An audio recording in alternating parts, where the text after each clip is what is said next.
Bills of exchange already मार्च 2024 में question आया था। तो बिल्स ऑफ एक्सचेंज जो है, जिस कैंडिडेट ने इसकी थ्योरी या ये क्यों होता है, क्या होता है, ये नहीं किया है, उनके लिए 2 मिनट का समय लेते हैं कि जब कभी भी कोई भी उधार में सामान दिया, समय पर पेमेंट आएगी या नहीं आएगी, इस बात की अगर टेंशन होती है तो एक लीगली डॉक्यूमेंट जो तैयार किया जाता है, 2 महीने, 3 महीने, 5 महीने, 6 महीने, जितने महीने बाद वो पेमेंट करने की बात करता है, उसके लिए एक पेपर पर ये रिकॉर्ड कर ली जाती है कि इतनी अमाउंट का सामान दिया गया है, उस दिन इतनी अमाउंट पे की जाएगी। प्लस में फिर 3 डेज ग्रेस के रहते हैं। तो जो भी समय बीतता है, बिल्स ऑफ एक्सचेंज जिसके पास है, ए और बी का एग्जाम्पल लेते हैं जो इस क्वेश्चन में है कि ए ने सामान दिया, तो ये हो गया सेलर, बेचने वाला, या कह सकते हैं क्रेडिटर, जो उधार में सामान देता है वो क्रेडिटर। ये डेटर या कह सकते हैं परचेजर हो गया, या कह सकते हैं कस्टमर हो गया, उधार में सामान खरीद कर लाया ये। तो जो भी सामान खरीद कर लाया है, इसने पेपर पर लिखा। जब तक बी ने इसे एक्सेप्ट नहीं किया है, ये सिर्फ कागज का टुकड़ा है। ए ने लिखा इतने रुपए का सामान, इस दिन पेमेंट की बात की है। बी को पकड़ा है, बी ने साइन किया। साइन करते ही ये लीगल डॉक्यूमेंट हो जाता है कि बी को पेमेंट करनी है, वो पे करेगा ए को। तो इसने किया एक्सेप्ट। एक्सेप्ट करते ही फिर वो ए को दे देता है जो भी उनका टाइम था। 3 महीने का एग्जाम्पल ले लेते हैं कि 3 महीने बाद आप पेमेंट ले लेना।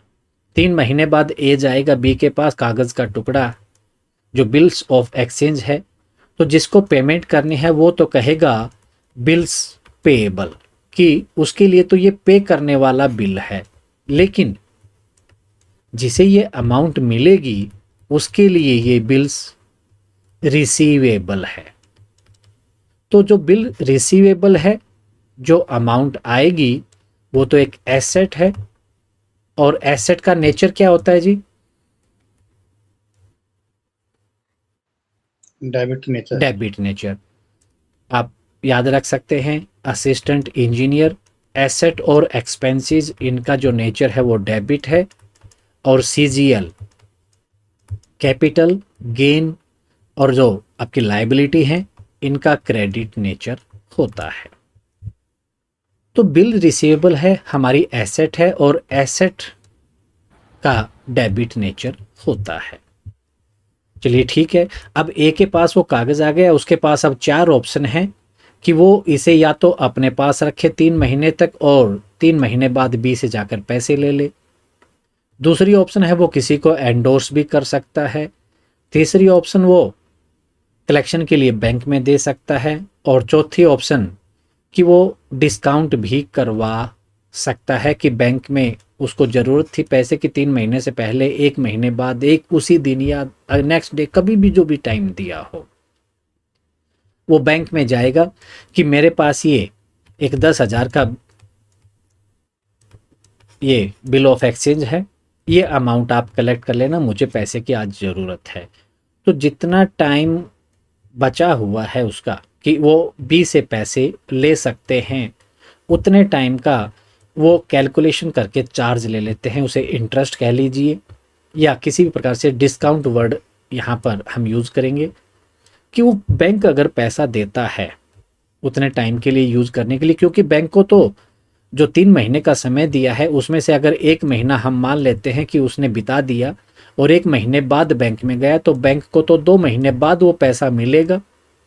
तो 2 महीने तक जो 10,000 रुपये का जो बिल ऑफ एक्सचेंज है, उसके बदले में जो अमाउंट दी है उसके ऊपर वो चार्ज लेगा, यानी कि डिस्काउंट लेगा। हो सकता है एग्जाम्पल ले लेते हैं, यहाँ 100 रुपये उसने कहा कि मेरा डिस्काउंट जो बनता है, क्योंकि वो बिल्स ऑफ एक्सचेंज को डिस्काउंट करवाता है, जो वर्ड यूज़ किया गया है टेक्निकल, कि 9,900 रुपये मैं आपको दे दूंगा, 100 रुपये का मैं लूँगा डिस्काउंट, यानी कि जो इंटरेस्ट मान लीजिए जो भी है, तो 10,000 का पूरा हिसाब हो जाता है।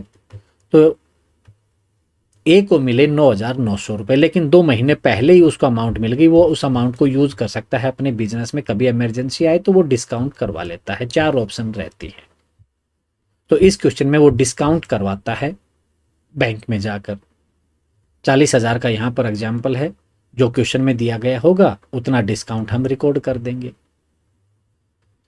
जैसे ही 3 महीने पूरे हुए, बैंक का जो भी एम्प्लॉई है वो गया बी के पास कि ये जो एग्जाम्पल 40 का है वही ले लेते हैं कि 40,000 रुपये का बिल ऑफ एक्सचेंज है हमारे पास, ये अमाउंट पे कर दीजिए।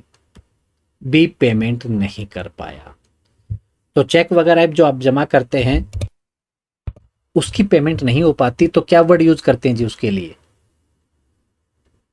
डिसऑनर। डिसऑनर। जी, तो ये भी डिसऑनर हो गया क्योंकि वो पेमेंट नहीं कर पाया, रीजन जो भी हो। तो बैंक ने एक नोटिंग चार्ज कि वो एक लीगली नोटिस भिजवाता है बी को, क्योंकि उसकी जो कानूनी प्रक्रिया है ये उसका पार्ट है। नोटरी के पास जाकर नोटिंग चार्जेस उसने दिया, 100 रुपये का खर्चा किया, और अब बैंक बी से कोई मतलब नहीं है बैंक को। यहाँ इस क्वेश्चन में शायद 200 है, चलिए जो भी है अमाउंट उससे हमें कंसेप्ट से मतलब है। अब बैंक को बी से कोई मतलब नहीं है।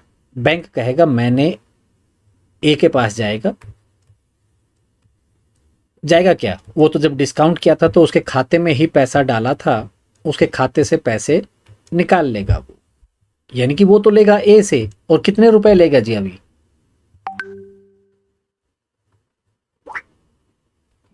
40,200। जी बिल्कुल सही, 40,000 का तो सीधा हिसाब था, 200 रुपए उसने नोटिंग चार्ज दे दिया, तो वो भी उसी से लेगा। अब ए क्या करेगा? क्या 200 रुपए खुद भुगत लेगा वो? नहीं, वो बी के खाते में 40,200 लिख देगा, उससे लेगा। तो यहां पर ये होने के बाद बी ने रिक्वेस्ट की और ए ने मान लिया कि 40,200 तो आप ये, और मुझे 3 महीने का समय और दे दो। तो ए ने कहा 3 महीने का जो समय मैंने दिया था वो समय बीत चुका है, इतनी अमाउंट मेरी बनती है। अब इतनी अमाउंट और जो ज़्यादा डिले करेंगे आप, अगर 3 महीने का समय मांग रहे तो 3 महीने तक अब लगेगा ब्याज। तो जो भी 10%, 12%, इसमें शायद 12% ही है, तो जो भी कुछ भी दे दे हमें उससे कोई मतलब नहीं है, फिर परसेंटेज क्या दी गई है कि 40,200 पर इंटरेस्ट लगेगा, और ये इंटरेस्ट जोड़कर 40,200 ये इंटरेस्ट का, और यहाँ पर 1,206 अमाउंट कुछ है, तो 41,000 कुछ अमाउंट बन गई। इतने रुपए का बिल बनाकर फिर दे दो मुझे। तो फिर बिल ऑफ एक्सचेंज बन जाता है, और वो 41,000 कुछ का एक बिल्स ऑफ एक्सचेंज मिल जाता है ए को, यानी कि ए के लिए वो बिल रिसीवेबल है। जो पहले एंट्री स्टार्टिंग में करता है वही एंट्री फिर आ जाती है। पूरा क्वेश्चन आपका, इसकी जो बायोग्राफी जो कह सकते हैं कि इसमें क्या क्या हुआ है इस क्वेश्चन में, वो ये है। तो जो भी क्वेश्चन में दिया गया है कि सबसे पहले आपके क्वेश्चन में जब कभी भी अगर सबसे पहले सेल का जिक्र किया गया है तो सेल की एंट्री भी आपको करके दिखानी होगी। सीधा बिल्स पेबल या बिल्स रिसीवेबल आप नहीं लिख सकते। हाँ, सेल का जिक्र नहीं किया गया है, सीधा बिल एक्सेप्ट का जिक्र किया गया है, तो सीधा bills of exchange, bill receivable, bills payable जो भी बनता है वो आप सीधा कर देंगे। तो इस क्वेश्चन में अभी हमने जो बात की थी वही सारी चीज़ें हैं कि सबसे पहले सेल हुई, एक एंट्री हम सेल की करेंगे, 40,000 की सेल हुई, ए ने बेचा, बी ने खरीदा 1 जनवरी 2023 को। सेम डे एक बिल ड्रॉ किया गया 3 महीने के लिए, बी ने एक्सेप्ट किया, एक्सेप्ट करते ही बात बन गई और ए को लौटा दिया। यानी कि अब दूसरी एंट्री आएगी कि ए को बिल रिसीवेबल मिला, वो एंट्री करेगा, और बी अपनी बुक्स में उसने बिल्स पेएबल हैंडओवर किया है ए को, वो एंट्री हो जाएगी। तीसरी एंट्री अब ए की रह गई है, बी को कोई मतलब नहीं है कि वो बैंक में गया या उसने अपने पास रखा बिल ऑफ एक्सचेंज, कोई इशू नहीं है उसके लिए। ए ने डिस्काउंट करवा लिया, बैंक से पैसे ले लिए, तीसरी एंट्री ये हो गई, 6% पर एनएम का उसने चार्ज काट लिया। और जैसे ही टाइम गया बैंक वाले गए बी के पास डिसऑनर हो गया। अब ए और बी दोनों एंट्री करेंगे ड्यू डेट गए तब। नोटिंग चार्जेस है वो बैंक के द्वारा पे किया गया है, तो बैंक पे करे या ए पे करे।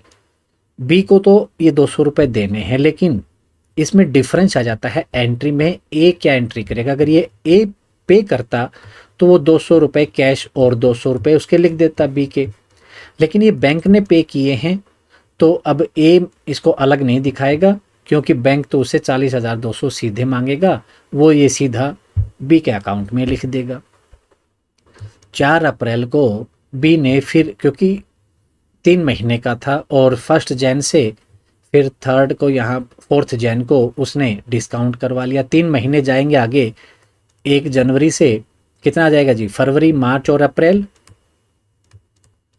1 अप्रैल प्लस 3 डेज ग्रेस के 4 अप्रैल ही बनती थी, और 4 अप्रैल को बी ने रिक्वेस्ट की, ए मान गया, एक नया बिल बना कर दे दिया, new bill at 3 months for the amount then due, जो भी ड्यू थी।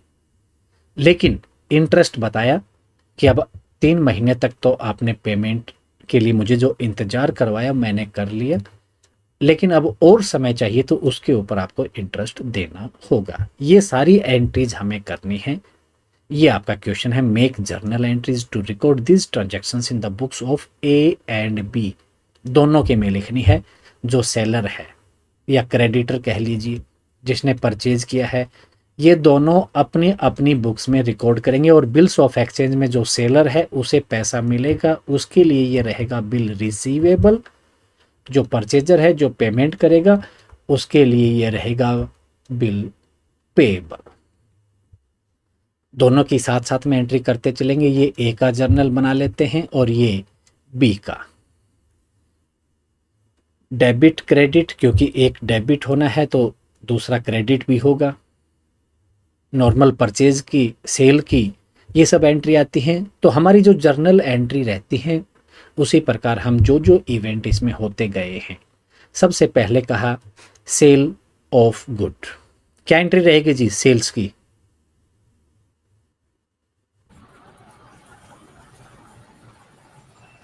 B account debit to sale जी। जी चलिए बात करते हैं 2023 की। Debit sir. कस्टमर जो है वो सामान लेकर गया है, डेबिट किया, और सेल्स अकाउंट हमारा क्रेडिट होगा। तो यहाँ पर जो कस्टमर है वो बी है। तो 1 जनवरी को ये सब काम होता है 2023 में। 1 जनवरी बीज अकाउंट डेबिट 40,000 और सेल्स हुआ है तो टू सेल्स अकाउंट 40,000। ये क्यों किया हमने? Being goods sold on credit to B, कि बी को सामान बेच दिया है। ए ने अपनी किताब में ये लिख लिया, इसने तो लिख लिया। माइक ऑन है किसी का, ऑफ कर लीजिए प्लीज बोलने के बाद। तो ए ने तो अपनी बुक्स में लिख लिया कि सेल की है, अब बी भी अपनी बुक में रिकॉर्ड करेगा। इसने तो सामान बेचा है, लेकिन बी ने सामान खरीदा है, वो तो खरीदने की एंट्री करेगा कि मैंने तो ए से सामान खरीदा। तो परचेजेज अकाउंट डेबिट करेगा, उधार में सामान खरीदा है उसने, और जिससे सामान खरीद कर लाया है वो उसका क्रेडिटर सेलर जो भी है वो उसको क्रेडिट करेगा, क्रेडिट द गिवर। ठीक है, अपनी एंट्री कर लेगा वो। 1 जैन को उसने अपनी एंट्री की, purchases account debit to A's account, क्योंकि ए से लेकर आया है। और क्यों एंट्री की? क्योंकि उसने परचेज किया है, being goods purchased on credit from A. इतनी एंट्री की और फिर बात इनकी हो जाती है कि आपकी पेमेंट जो होनी है इतने समय बाद है, और हम अपना बिल्स ऑफ एक्सचेंज तैयार कर लेते हैं, क्योंकि ए को डर था कि कहीं बी टाइम पर पेमेंट ना करे।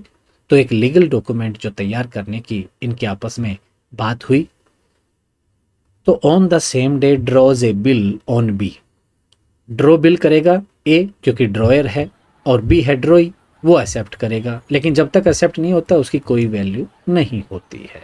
3 महीने की बात हुई और बी ने एक्सेप्ट कर लिया और ए को लौटा दिया। तो ए के लिए वो बिल रिसीवेबल होगा या बिल पेएबल होगा जी? ए के लिए बिल रिसीवेबल होएगा सर। ए के लिए अगर बिल रिसीवेबल है तो वो डेबिट होगा या क्रेडिट? डेबिट होएगा सर वो। बिल रिसीवेबल हमारी एसेट है, और एसेट का जो नेचर है वो डेबिट है। डेबिट होता है। ठीक है, अब उसे जो है सेम डे की बात की उसने, तो इसलिए हमने जैन फर्स्ट ही लिख दिया और डेबिट कर देते हैं हम बिल रिसीवेबल को, क्योंकि एसेट हमारी रियल अकाउंट है। ठीक है, कस्टमर को हमने क्रेडिट करना है, क्यों? क्योंकि हमें बिल जो रिसीवेबल मिला है वो आसमान से तो आया नहीं, हमने बी से लिया है, बी हमारा क्रेडिट द गिवर। तो बिल्स रिसीवेबल अकाउंट डेबिट 40,000 का उसने बिल्स ऑफ एक्सचेंज दे दिया है, और बी से मिला है टू बीज अकाउंट, उसको हमने क्रेडिट कर दिया है। अब नरेशन जो लिखनी है, being acceptance received from B, कि बी ने एक्सेप्ट करके फिर हमें दिया है, हमने वो रिसीव किया है। अब बी ने ये बिल्स पेबल दिया है, इसके लिए बिल रिसीवेबल है, इसको प्राप्ति होगी, लेकिन यही कागज का टुकड़ा जब ए बी के पास लेकर जाएगा तो वो तो पेमेंट करेगा, तो उसके लिए बिल्स पेबल है, तो ये देगा। बिल्स पेबल हमारे डेबिट नेचर होगी या क्रेडिट होगी जी? सर क्रेडिट नेचर होगी सर ये जी। क्यों? ये क्योंकि हमारी हमारी लायबिलिटी होगी। लाइबिलिटी है, तो कैपिटल, गेन और लाइबिलिटी, लायबिलिटी। सीजीएल, इन तीनों की क्रेडिट नेचर होती है। इसीलिए अगर ये क्रेडिट नेचर है तो इसको तो हम क्रेडिट करेंगे, तो किसी ना किसी को डेबिट करना है, यानी कि जिसको हमने दिया है ए पर्सनल अकाउंट है, डेबिट द रिसीवर, तो ए को डेबिट कर देंगे। 1 जैन उसी तारीख को इन्होंने बिल बनाया है, तो सेलर जो है उसको डेबिट कर देंगे, और लाइबिलिटी है इसीलिए हमारा बिल पेबल क्रेडिट हो जाएगा। तो A's account debit to bills payable account. क्यों किया? क्योंकि being acceptance of bill, bill accept किया है, इसीलिए बिल्स पेबल क्रेडिट करना पड़ा और एक अकाउंट डेबिट करना पड़ा। Who discounted it on 4th Jain, यानी कि 3 दिन बाद। अब ये आपका जब कभी भी डेट आएगी तो 3 दिन बाद ही रहती है, क्योंकि जो ग्रेस का टाइम है आपका यहाँ ले लिया जाता है, और उसके बाद पूरे 3 महीने बचते हैं। 3 महीने की कैलकुलेशन करने के पर्पज से ईजी रहती है, इसीलिए आपका हमेशा टाइमिंग ऐसे ही दिया गया होगा, या तो 1 महीना और 3 दिन इस प्रकार रहती है। इसने डिस्काउंट करवा लिया, बैंक में गया और 40,000 का जो बिल्स ऑफ एक्सचेंज था पकड़ाया, बोले मुझे पैसे की ज़रूरत है। तो 3 महीने बचे थे, अगर वो वेट करता तो 3 महीने बाद अमाउंट मिलनी थी, लेकिन उसे ज़रूरत तो आज है, तो बैंक 3 महीने तक उसे 40,000 का बिल्स ऑफ एक्सचेंज लेकर जो अमाउंट देगा उसका ब्याज तो लेगा, यानी कि 40,000 रुपये मान लिया कि उसने दे दिए, और 3 महीने तक उसने यूज़ किए ए ने। तो नॉर्मल हम जो लोन लेते हैं उसके ऊपर भी तो इंटरेस्ट लेता है बैंक, तो फ्री में तो देता नहीं, उसका तो बिजनेस है ये, तो वो दे देता है, लेकिन उसके लिए वो एक डिस्काउंट लेता है, इंटरेस्ट कह लीजिए, जो भी कहना चाहें आप। वो बताया 6% पर एनम, यानी कि 40,000 के ऊपर 6% वो अपने पास रखेगा। तो यहाँ पर 40,000 देकर बाद में नहीं लेगा वो डिस्काउंट, जो भी अमाउंट उसकी बनती है उसी में से काट कर बाकी के अमाउंट उसके खाते में डाल देगा।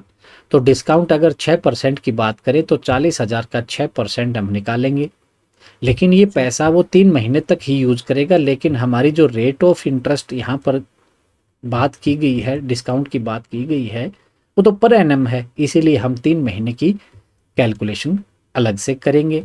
तो 3 महीने की जो कैलकुलेशन की तो ये 600 रुपये आ गई, यानी कि 600 रुपये बैंक उससे ले लेगा। तो 40,000 देकर 600 बाद में नहीं लेगा, वो 40,000 में से 600 रुपये काट कर बाकी अमाउंट उसे दे देगा। तो अब यहाँ पर डिस्काउंट वर्ड यूज हो गया है कि इतनी जो अमाउंट है 600 रुपये, ये तो हो गई डिस्काउंट की, और जो बाकी अमाउंट है वो उसे मिल जाएगी, और ये 4 जनवरी की बात कर रहा है। तो बैंक में खाते में तो उसके मिलेंगे 39,400। अब ये जो डिस्काउंट है ये ए के लिए कोई फायदा है, नुकसान है, खर्चा है या प्रॉफिट है जी? लॉसेस है ये जी। तो debit all expenses and losses nominal account, जी। तो वो भी डेबिट हो जाएगा। या देसी भाषा में अगर हम बात करें तो 40,000 का हिसाब बैंक ने यहाँ कर दिया कि 39,400 उसके खाते में डाल दिए, 600 का डिस्काउंट यानी कि इंटरेस्ट के रूप में ले लिया। ये पैसा बैंक ने क्यों दिया ए को? ऐसी क्या चीज थी जो ए ने बैंक को दी होगी तब ये पैसे मिले हैं? Bill bill. बिल दिया जी, बिल दिया उसने बिल रिसीवेबल जो उसके पास रखा था वो उसने दिया है, तभी तो ये एंट्री हो पाई है। तो टू बिल्स रिसीवेबल अकाउंट वो बैंक वाले को दे देगा 40,000 का जो बिल्स ऑफ एक्सचेंज है। हमारी एंट्री भी ठीक हो गई। अब ये क्यों किया? क्योंकि उसने बिल डिस्काउंट करवाया है। तो being bill discounted eight 6% per annum. अब जनवरी 4 को ही क्या बी को भी कोई एंट्री करनी होगी? No sir. कोई एंट्री नहीं करनी होगी, क्योंकि बी बात करेगा 3 महीने बाद। तब तक ये ए उसे पानी में भिगोए, किसी और को दे, बैंक में जाए या कुछ भी करे, उसे कोई मतलब नहीं है।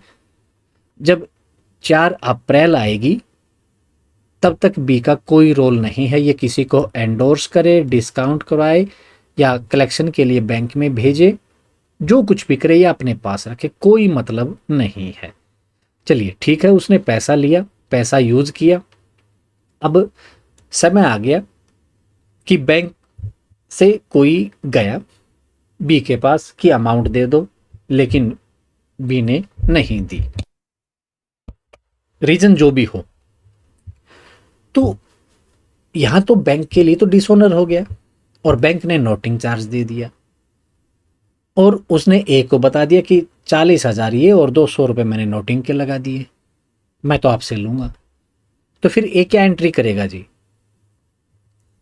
बैंक ने 39,400 दिए थे, 600 3 महीने उसने जो पैसा यूज किया उसका। ये नहीं कि 39,400 ही बैंक का हिसाब किताब रहेगा।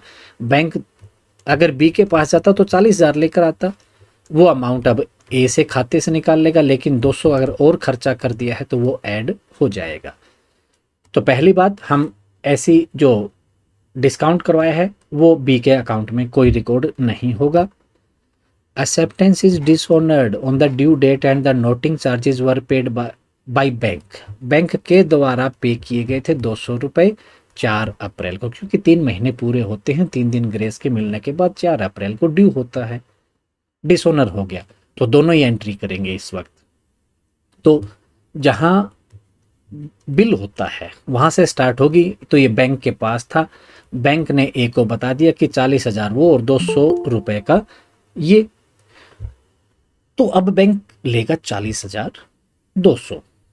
अब ए अपने पास से कोई अमाउंट किसी को नहीं देने वाला। जो बिल ऑफ एक्सचेंज उसे मिला था उसके लिए वो बिल रिसीवेबल था, वो अमाउंट उसे रिसीव होनी थी लेकिन नहीं हुई।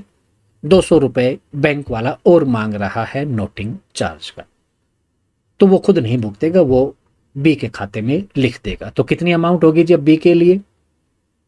40,200 रुपये जी। ठीक है, तो 4 अप्रैल आ गई जिस दिन डिसऑनर होता है, तो बी के अकाउंट को वो डेबिट कर देगा 40,200 रुपये से। बी को डेबिट क्यों किया इसने? सर उसके पास बिल वापसी कर रहा है ना सर। हाँ, क्योंकि बिल से वो वापसी जाएगा। स्टार्टिंग में तो बी डेबिट था, जब इसने सामान उधार में खरीदा था तब भी वो डेटर था, डेबिट किया था हमने, डेबिट द रिसीवर, वो सामान लेकर गया था। आज वही सिचुएशन वहीं आ गई है कि जो कागज का टुकड़ा जो इनका बिल्स ऑफ एक्सचेंज था उसकी पेमेंट नहीं हुई, डिसऑनर हो गया, तो वो वही फिर हो गया है, डेबिट फिर से हो गया है। दूसरे शब्दों में बिल रिसीवेबल उसको वापस कर रहे हैं अब। लेकिन अब जो बैंक मांग रहा है 40,200 वो इसके यहाँ पर हो गए। Being bill dishonoured and noting charges ₹200 paid by bank. ठीक है, अब तो ये तो एंट्री, क्योंकि इसने तो बिल किसको दिया हुआ था? बैंक को। वो क्रेडिट करेगा बैंक को, क्योंकि जब दिया था तब बैंक अकाउंट इसके खाते से पैसे अब काट लिए बैंक ने, लेकिन जब बैंक ने उसको दिए थे तब हमने बैंक अकाउंट डेबिट किया था। लेकिन अब खाते से पैसे कट गए तो रिवर्स एंट्री कि यही बैंक अकाउंट अब क्रेडिट हो गया है, क्योंकि बैंक वाले ने मैसेज दिया उसने कि ये जो कागज का जो टुकड़ा बिल्स ऑफ एक्सचेंज है, जो बिल रिसीवेबल था जहां से अमाउंट प्राप्त करनी थी बी से, वो नहीं मिली और 200 रुपए का खर्चा और वो सारा उसे खाते से काट लिया। ठीक है, ये एंट्री तो होगी ए के खाते में, लेकिन बी क्या करेगा जी?